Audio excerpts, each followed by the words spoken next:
Primeira carta de Paulo aos Coríntios, capítulo 8, versículo 9, até o versículo 13.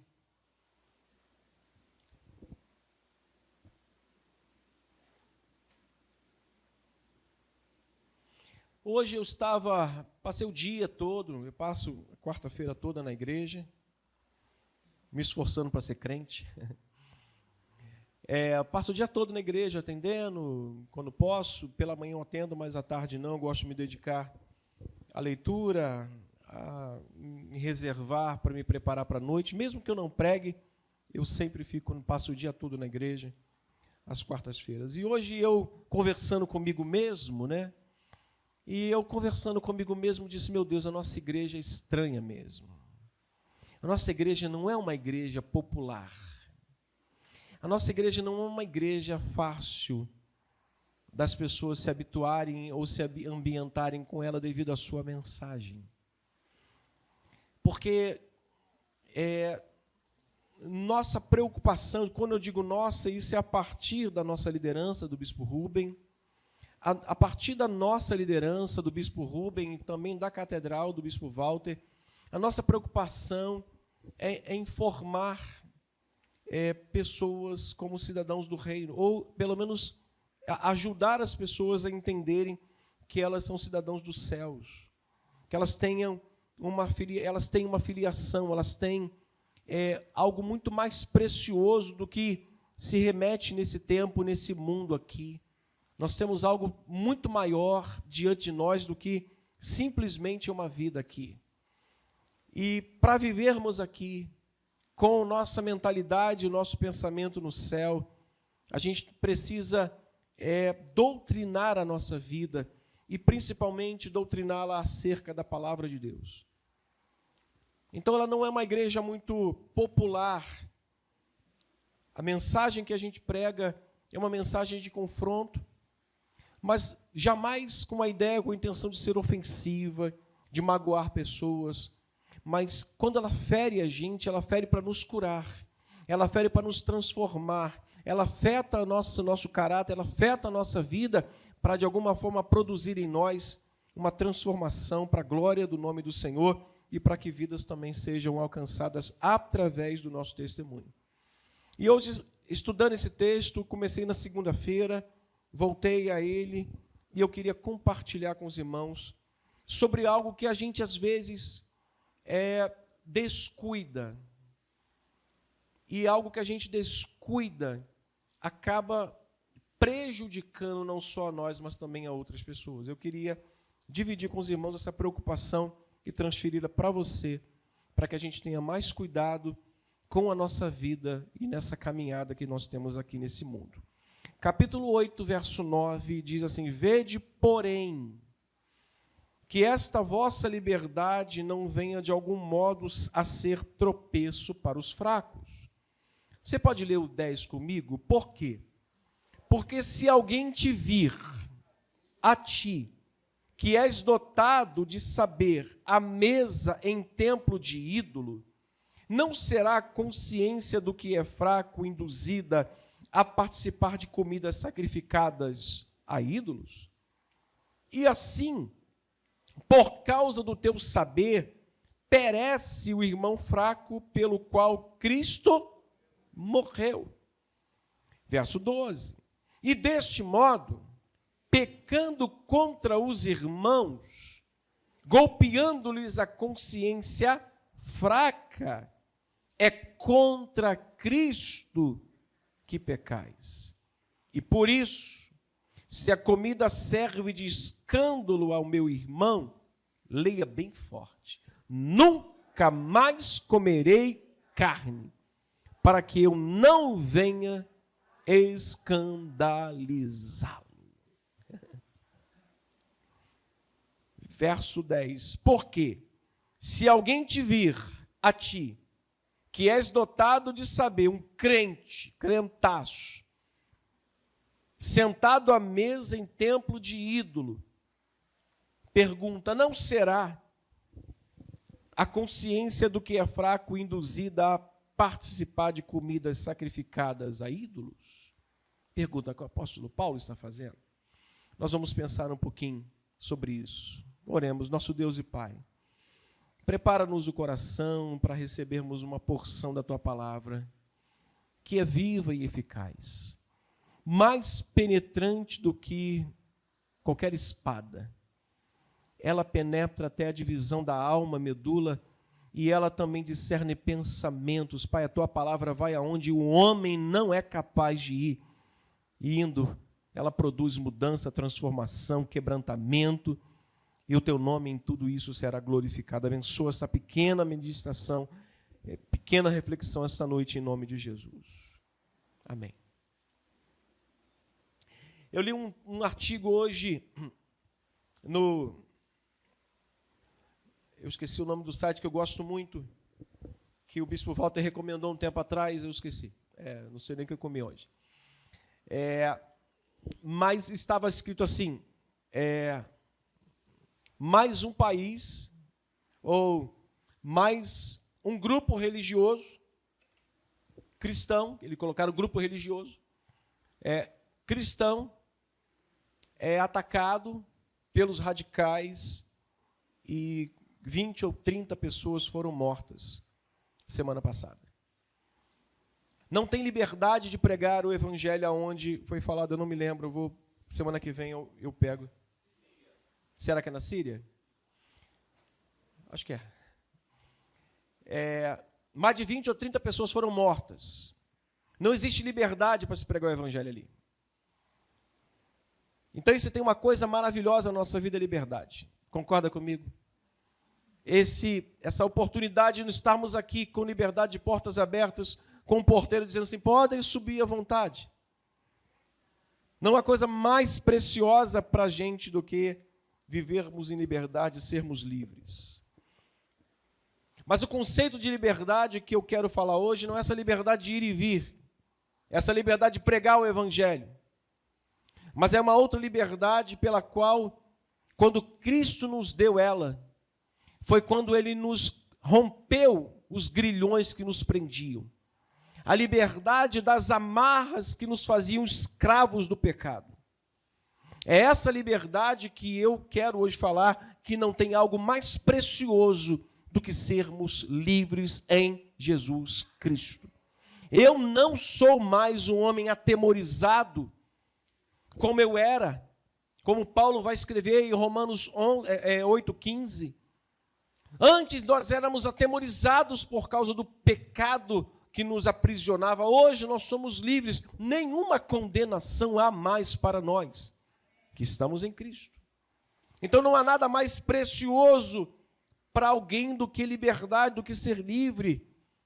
Então o que é liberdade dentro de uma perspectiva humana? Dentro de uma perspectiva humana, liberdade é poder fazer o que bem entender fazer. Numa perspectiva humana das pessoas aí fora, liberdade é poder fazer tudo o que ela quer fazer, na hora que ela quer fazer, aonde ela desejar fazer, sem regras, sem limites e sem censuras. Essa é a liberdade no conceito mundano, no conceito do mundo. Liberdade no conceito bíblico cristão é saber viver dentro dos princípios e limites estabelecidos pela palavra de Deus. Perceba se não é isso que nós estamos aqui diante do texto. Do apóstolo Paulo preocupado com a liberdade que eles tinham, que estavam sem limites, sem princípios, sem regras. Perceba se não é isso que o apóstolo Paulo está aqui tentando mostrar para os irmãos de Corinto e para nós, que ele estava preocupado. Talvez a liberdade aqui era no conceito do mundo, de fazer o que bem entende. Mas a liberdade no conceito cristão é viver dentro ou debaixo de princípios e limites da palavra de Deus. Liberdade cristã é saber quando me convém fazer alguma coisa ou não fazer. No princípio, no conceito do mundo, aonde quiser, quando quiser, eu faço. No conceito cristão, eu preciso entender que algumas coisas não me convém fazer. Em alguns lugares não me convém estar. Algumas palavras não nos convém falar. Liberdade cristã, no conceito bíblico cristão, é saber quando me convém falar alguma coisa ou não. Veja o exemplo de Atos 16. Eu vou mencioná-lo também no finalzinho da aplicação. Mas o apóstolo Paulo, no capítulo 16 de Atos, ele tinha um desejo de ir para uma região para pregar o evangelho. Ou seja, ele queria fazer algo. Ele tinha um desejo de estar indo fazer algo. Naquele exato momento, o Espírito Santo o impediu. Ele não tinha a ideia de fazer o que ele bem entendia fazer. Ele tinha uma ideia de que o Espírito é que controlava e guiava e comandava e governava a sua vida. Veja se não é isso. Lá atrás, daqui a pouquinho nós vamos ler esse texto. Agostinho ensinava que a verdadeira liberdade não significa poder, ou seja, poder mesmo. Ele ensinava que liberdade não significa poder para fazer as coisas sem restrições, e sim fazermos aquilo para o qual eu fui chamado. Se eu não fui chamado como cristão para fazer alguma coisa, e as Escrituras me põem limites para não fazer aquilo, é para isso, então, que eu fui chamado e é isso que eu tenho que fazer. Então, ele nos ensinava ou ensinou que não é fazer as coisas sem limites, sem restrições, de qualquer maneira, na hora que eu quiser, que eu bem entender. Não, irmãos. Gálatas 5:1, se você quiser abrir a sua Bíblia, é só você ir um pouquinho à frente. E olha o que diz o apóstolo Paulo em Gálatas capítulo 5, versículo 1. Se você puder ler comigo.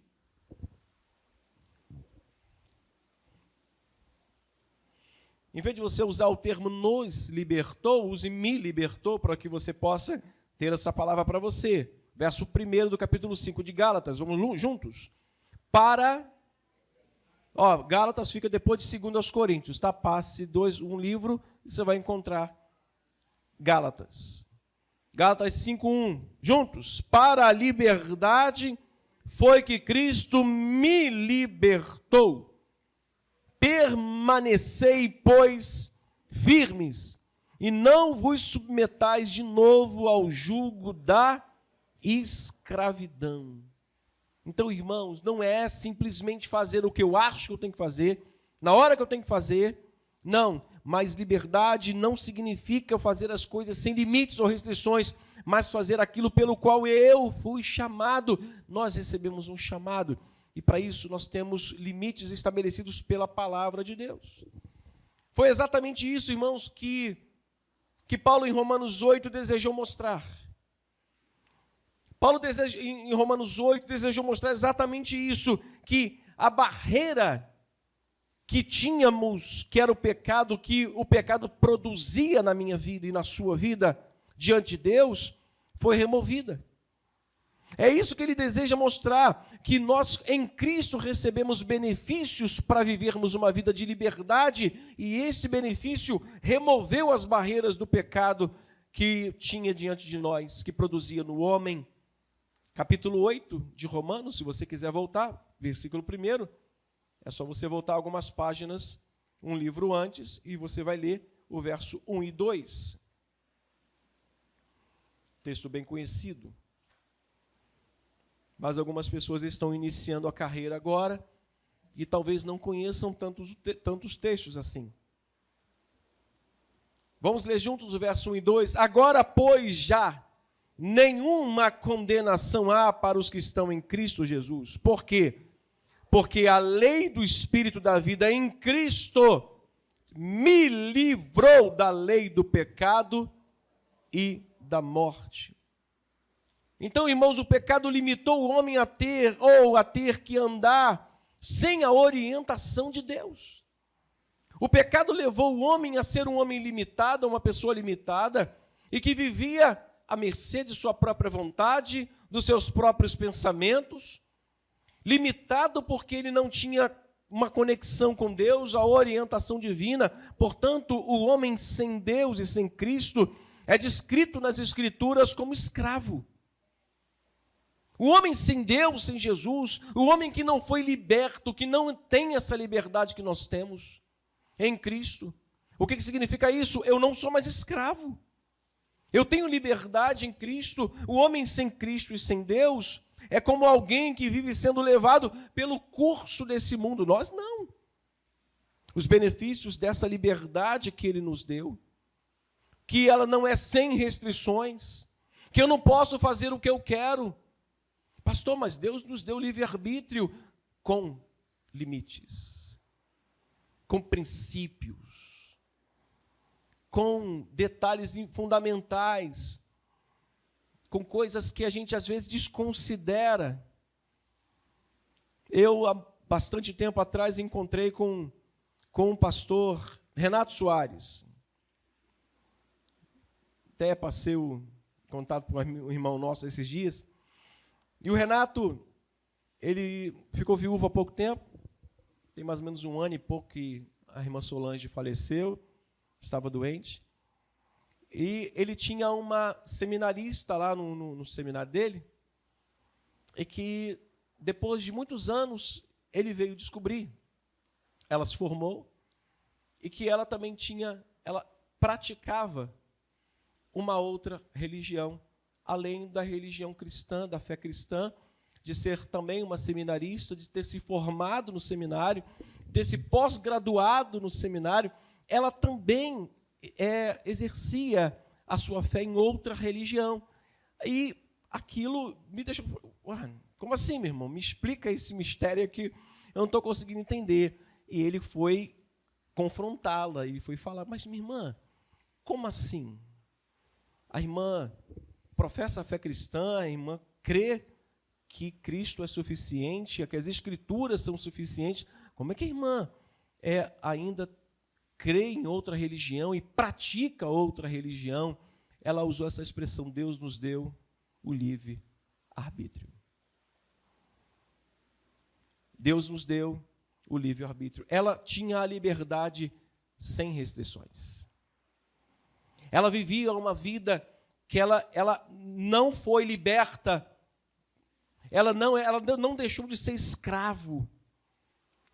O homem que deixou de ser escravo do pecado, ele agora tem a liberdade em Cristo, mas é uma liberdade que nós temos com moderação. Eu não posso simplesmente achar que por receber a liberdade e a transformação e a libertação da escravidão, eu posso fazer o que eu quero com a minha vida, sem me preocupar com o Cristiano, sem me preocupar com os meus irmãos, sem me preocupar com o Carlinho. Irmãos, a minha liberdade ela tem limites. Diga, a minha liberdade tem limites. Efésios 2, versículos 1 ao 3. Eu vou caminhar muito na Bíblia com os irmãos hoje, se os irmãos não se importarem. Efésios 2, versículos 1 e 2, 1 ao 3, aliás, mostra os limites do pecado. Olha o texto. Olha quando o pecado está na vida do homem, que limites estabelece sobre ele. Olhe, capítulo 2. Ele nos deu vida estando nós, o homem sem Deus está morto.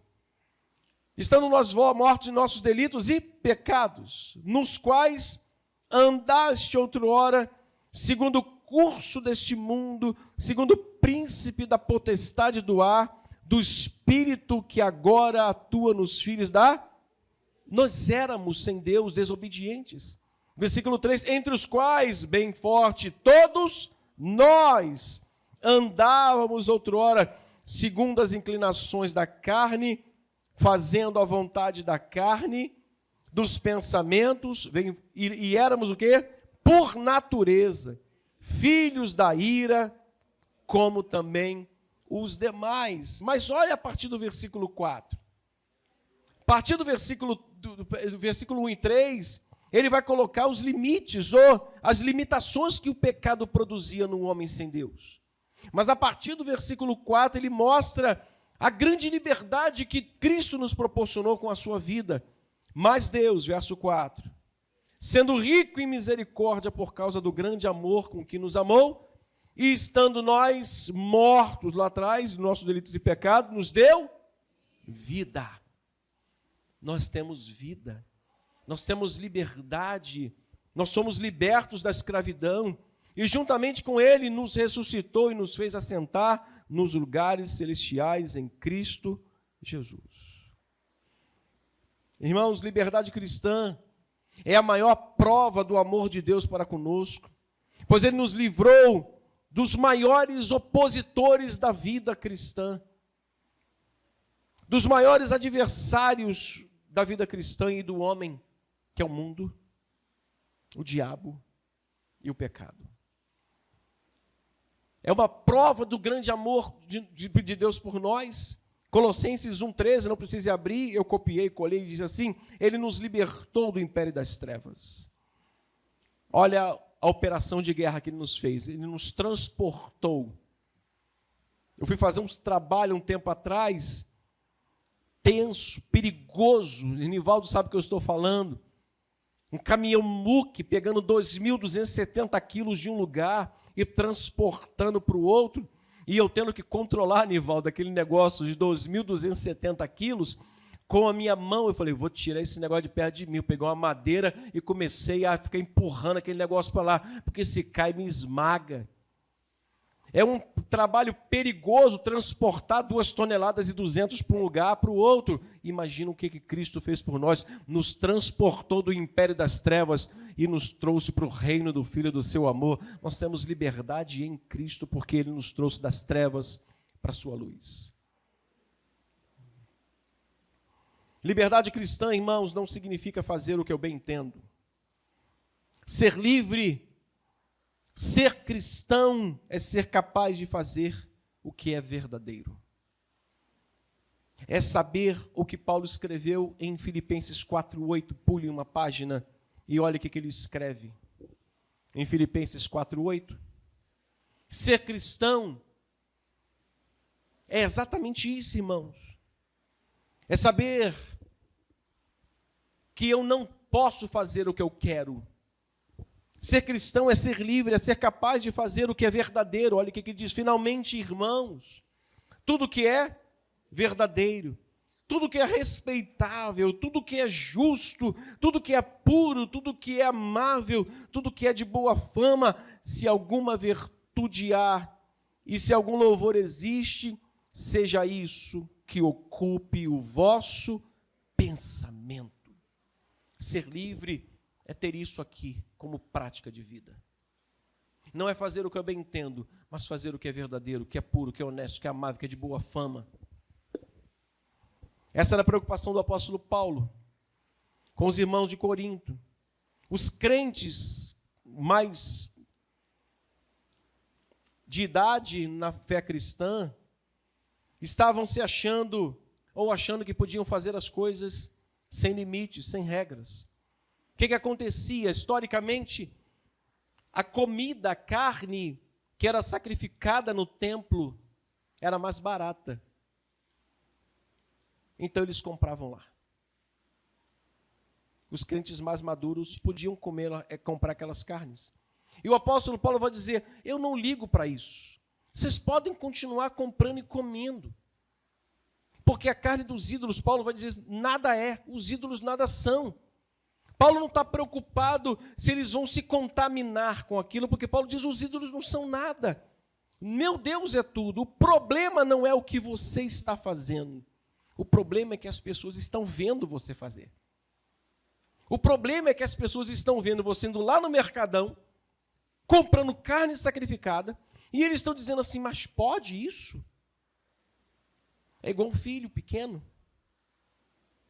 que vê o pai gritando, xingando, espancando a sua mulher, seus outros filhos, e o menino vai olhar para aquilo e ele vai reproduzir exatamente no futuro o que o pai está fazendo.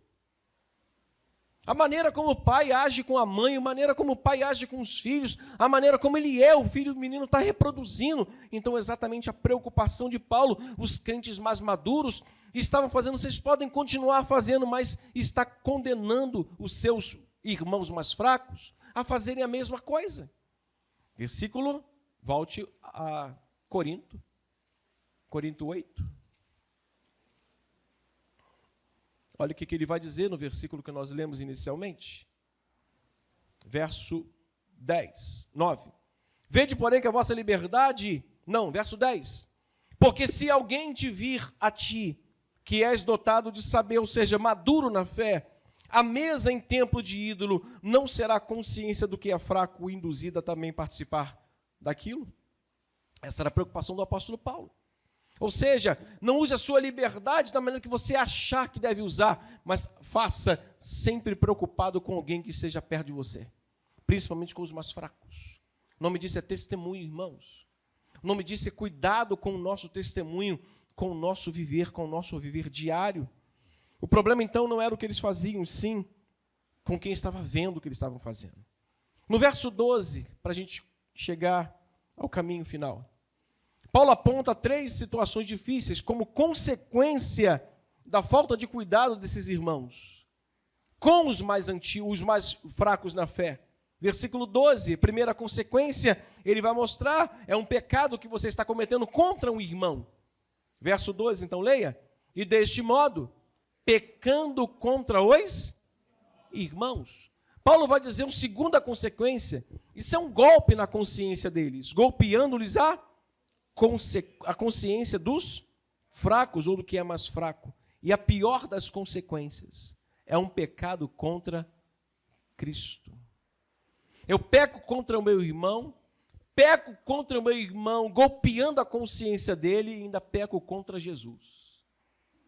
Olha como a gente não ter cuidado com a nossa vida é perigoso para os mais fracos, para nós, porque estamos também fazendo isso diante de Deus. Deixa eu só soltar a folha aqui que ela cismou de colar agora. Paulo repreende, irmãos, esses irmãos por quê? Porque ele está preocupado com a perigosa relação que eles tinham entre os ídolos e eles. Deixa eu chamar a atenção dos irmãos rapidinho para um detalhe aqui, que eu acho extremamente importante. Se tem uma coisa poderosa que nós temos como uma arma a nosso favor, para que a gente possa receber os benefícios dessa liberdade e desfrutar de uma vida bem-sucedida, é a obediência. É a obediência, irmãos, e a dependência com cuidado com a palavra de Deus. Quer viver uma vida bem-sucedida como cristão? Quer viver uma vida abençoada como cristão? A obediência e a dependência à palavra de Deus vai te fazer o homem e uma mulher mais bem-aventurado que você possa imaginar. Aonde está essa promessa? Tiago. Vá lá para o finalzinho da Bíblia. Tiago 1.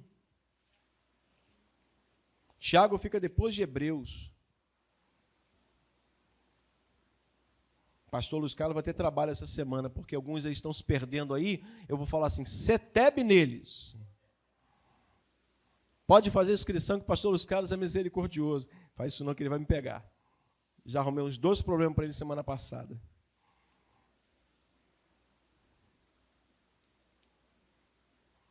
Tiago 1:25. Podemos ler juntos? Olha que texto fantástico. Mas aquele que considera atentamente na lei perfeita. Qual é a lei perfeita? Palavra de Deus. Olha lá. Mas aquele que considera atentamente na lei perfeita, na lei da liberdade, ou seja, naquilo que Cristo fez por ele, e nela persevera, não sendo ouvinte negligente, mas um operoso praticante, bem forte, esse será bem-sucedido no que realizar. Louvado seja Deus. A obediência e a dependência à palavra de Deus. Quando eu me reporto à palavra de Deus, eu me reporto à obra que Cristo fez por mim e que Ele me libertou da escravidão do pecado. E agora eu entendo, agora eu sou um perseverante, eu sou um operoso na obra de Deus, na minha caminhada. Irmãos, tudo que Deus colocar nas minhas mãos para fazer, eu serei bem-sucedido. Não é mérito meu, é glória para Ele. Não é mérito nosso, é Ele quem faz. Eu ilustro. Como? Que personagem melhor para ilustrar senão Sansão? Como ilustrar um homem mal-sucedido que recebeu, se fosse um crente, a liberdade para andar em Cristo, recebeu uma das mais lindas vocações, que era ser um homem que tinha um chamado ao nazireado, e ele simplesmente fez o que achou que tinha que fazer com a sua vida. Sansão foi aquele homem que usou a liberdade como bem quis. Eu vou curtir a minha vida doidado. O que ele fez? Ele foi para Tina. Ele encontrou uma mulher em Tina, um dos filhos lá da cidade, umas filhas da cidade, e se encantou por ela. E ao se encantar por ela, o seu próprio pai disse: vem cá, não tem nada de bom na nossa cidade que você possa... Não quero, eu quero a que me mais agrada.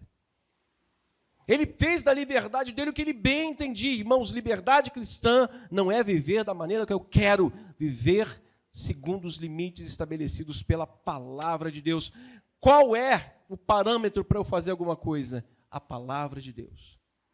Qual é o parâmetro para eu escolher uma namorada ou um namorado? A palavra de Deus. Ó, irmão, mesa posta. Aliás, beleza não põe mesa. Tem muito bonitinho que não vale nada, tem muito bonitinho, mas muito bonitinho que não vale nada. Tem muita gente usando outro parâmetro para fazer suas escolhas na vida. Nosso parâmetro é a palavra de Deus.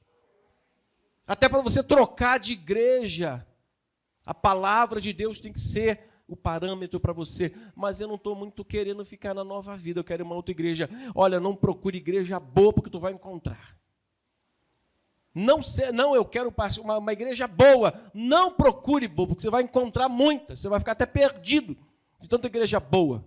Boa na música, boa na pirotecnia, tem fumaça, aquele... Toma até um susto, aquele canhão de fumaça que sai explodindo. Procure uma igreja fiel à palavra. Uma igreja que quando você sentar, tu vai ser cutucado o culto inteiro, sendo alfinetado e afetado pela palavra de Deus, tocando na sua alma e ferindo você do seu pecado. Procure uma igreja fiel. Este homem que tinha por significado de nome Pequeno Sol, um homem que brilhou intensamente, um homem que a Bíblia diz que o Espírito Santo estava sobre ele, e de repente aquele homem para de brilhar, porque ele desconsiderou a lei perfeita, a lei da liberdade, e foi mal sucedido em tudo o que ele estava fazendo, e foi descendo, descendo, descendo. Eu finalizo. De que maneira então nós aqui, cristãos, podemos entender, descobrir, saber o que devo ou não fazer?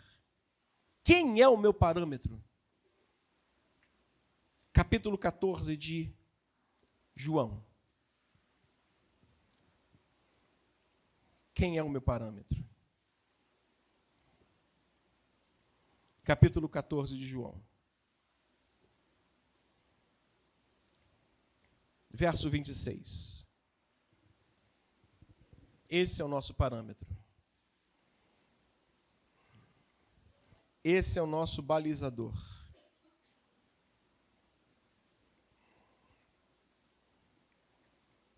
(14, 26). Vamos ler juntos? Mas o Consolador, o Espírito Santo, a quem o Pai enviará em meu nome, esse vos ensinará todas as coisas e vos fará lembrar de tudo o que eu vos tenho dito. Esse é o nosso balizador. É o Espírito Santo que vai mostrar a mim e a você se aquilo que eu estou fazendo é necessário ou não, é importante ou não. É Ele que vai fazer encher o teu coração. Esses dias eu passei por uma situação que eu pedi a Deus uma coisa, como avaliador, para que o meu critério naquilo que eu fosse falar não fosse humano, mas divino. Paz. Senhor, põe paz no meu coração. Porque se o Senhor não colocar paz no meu coração, eu não vou dizer amém para isso. Tem coisas que Deus vai nos mostrar se devemos ou não fazer. Mas se nós fizermos aquilo de fato que Tiago vai dizer, se atentarmos atentamente, se colocarmos atenção máxima na lei perfeita, na lei da liberdade, e nela nós perseverarmos, nós seremos bem-sucedidos em tudo que a gente realizar. Não seremos frustrados nas nossas escolhas, nas nossas decisões. É o Espírito que vai nos mostrar, a mim e a você, se aquilo que nós vamos fazer é proveitoso ou não. O texto vai nos dizer, o Pai enviará em meu nome, esse vos ensinará todas as coisas, e vos fará lembrar de tudo que Jesus falou. É o Espírito que vai mostrar a mim e a você se aquilo tem alguma semelhança com o que Jesus falou ou não. Irmãos, existe algo importante que serve como fator avaliador e que devemos fazer ou não na nossa vida como cristãos. Isso serve, irmãos, em inúmeras situações. Atos capítulo 10, você vai ver um Pedro que teve um sonho, ou não teve um sonho não, ele teve uma visão, ele estava orando, e nessa visão, ele viu algo, e o Senhor disse para ele, pega, mata e come. Qual foi a resposta de Pedro? Eu sou crente. Isso é coisa imunda, eu não ponho na minha boca a palavra que veio a ele, não digas o que é imundo, que eu santifiquei e abençoei. Foi isso que Pedro ouviu de Deus. É Ele que é o nosso avaliador, é Ele que é o nosso coordenador, irmãos, da vida. Eu não faço o que eu quero, eu tenho um Espírito que me conduz, que vai me ensinando no caminho que eu devo seguir, e isso eu vou ajudando aos meus irmãos, quando estão olhando para mim, a tentarem fazer o mesmo. Não levarem as pessoas, não golpear a consciência das pessoas pelo que eu faço de errado. Qualquer coisa, irmãos, que eu penso que posso fazer, que ultrapasse, guarde isso, os limites da coerência.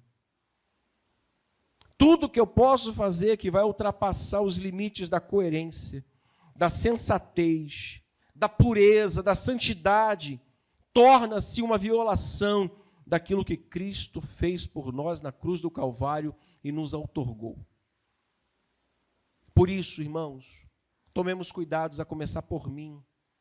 Sejamos mais coerentes, mais sensatos, mais puros nas nossas relações, mais santos na nossa vida, para que a gente não viole aquilo que Cristo fez por nós na cruz do Calvário. Para que nós não nos escravizemos de novo e anulemos aquilo que Ele fez em Romanos 8:1, e Paulo vai dizer isso. Por fim, irmãos, as 3 exortações de Paulo nos capítulos 8, 9 e 10, que completam a preocupação de Paulo, ele vai dizer algo interessante para nós, como ensinamento. Cuidado para que a gente não destrua a nossa vida das outras pessoas pensando que eu faço. O que eu faço está certo e ninguém tem nada a ver com isso. Tem sim.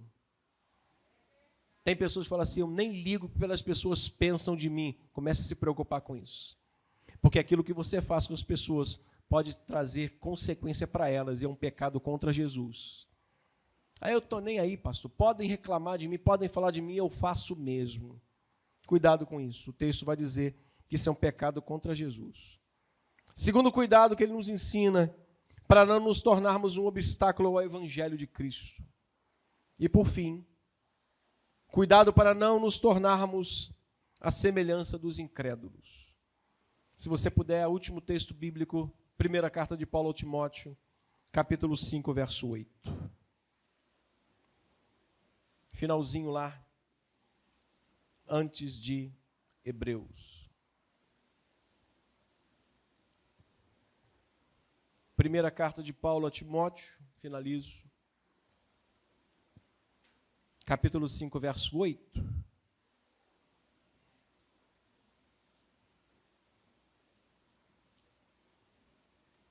Leia para você. Vamos? Ora.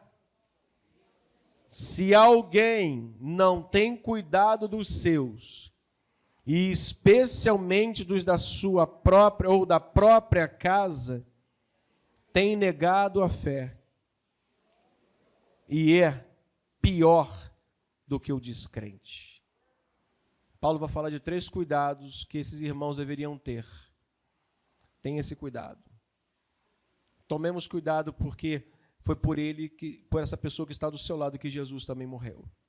O meu testemunho pode mudar a vida de alguém para o bem ou para o mal.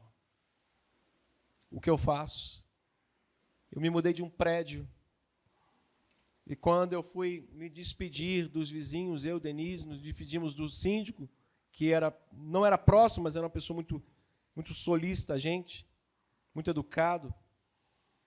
Quando eu fui comunicar para os porteiros que a gente estava se mudando, né, eles estavam vendo a movimentação, aí a frase que nós ouvimos foi a seguinte: tanta gente ruim para ir embora.